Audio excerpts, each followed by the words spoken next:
Inilah para BUMDes yang menembus pasar global.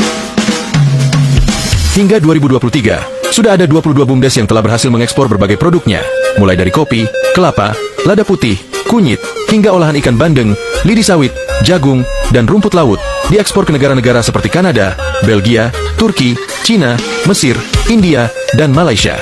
22 BUMDes itu berasal dari Provinsi Aceh, Sumatera Utara, Bangka Belitung, Jawa Barat, Jawa Tengah, Jawa Timur, Kalimantan Timur, dan Sulawesi Utara, dengan nilai total ekspor yang dihasilkan mencapai 183,5 miliar rupiah.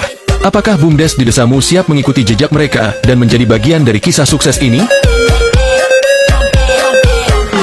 Apa itu RPJM Desa? Apa isinya? Dan apa pentingnya bagi desa? Rencana Pembangunan Jangka Menengah Desa adalah dokumen perencanaan kegiatan pembangunan desa periode 6 tahun yang disusun kepala desa, perangkat desa, kader pemberdayaan masyarakat desa, bersama warga desa lainnya. RPJM Desa memuat kondisi umum desa, visi misi kepala desa, arah kebijakan pembangunan, serta matriks program dan kegiatan dalam bidang pemerintahan, pembangunan, pembinaan kemasyarakatan, dan pemberdayaan masyarakat desa. Nah, apakah kamu mengetahui bagaimana RPJM Desa di desamu? Bolehkah masyarakat menanyakan alokasi dan rincian dana desa? Undang-undang desa memberi hak bagi warga desa untuk mengetahui dan mengawasi penggunaan anggaran desa, mulai dari rencana anggaran, peraturan desa, hingga laporan pelaksanaan pembangunan. Hal ini tertuang dalam pasal 68 UU Desa. Setiap warga desa juga berhak mengakses dokumen seperti rancangan anggaran pendapatan dan belanja desa, rencana pembangunan jangka menengah desa, dan rencana kerja pemerintah desa. Warga juga memiliki hak untuk hadir dan berpartisipasi dalam musyawarah desa yang membahas penggunaan anggaran. Namun, pernahkah kamu menggunakan hak ini? Dan tahukah kamu, apa saja isi laporan kepala desa kepada BPD di desamu? Apakah BUMDes bisa menerima investasi swasta?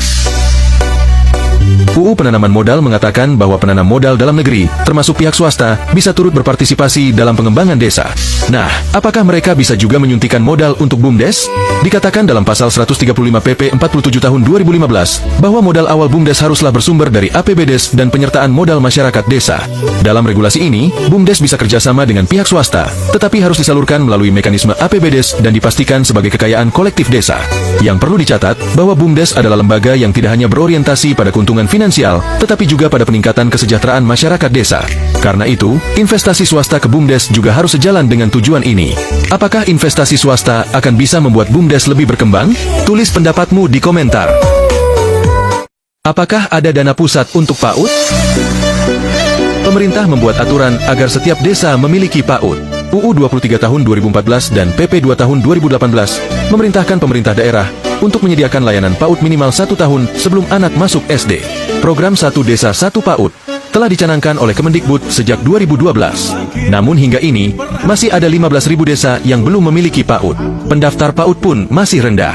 Pada 2023, hanya 44% anak usia 36 tahun yang terdaftar PAUD. Masih ada 10,8 juta anak yang belum terdaftar, padahal dana telah dialokasikan. Untuk pengadaan sarana dan prasarana PAUD, desa bisa menggunakan dana desa. Untuk operasional PAUD, pemerintah telah mengalokasikan BOP PAUD sekitar 6 triliun rupiah pada 2024. Dengan pembiayaan dan regulasi yang mendukung, diharapkan semua anak bisa memiliki pendidikan yang layak sejak dini. Pada data BPS, anak yang mengikuti PAUD memiliki indeks perkembangan dan kemampuan literasi yang lebih tinggi dibandingkan yang tidak PAUD. Bagaimana kondisi dan kualitas PAUD di desa kalian?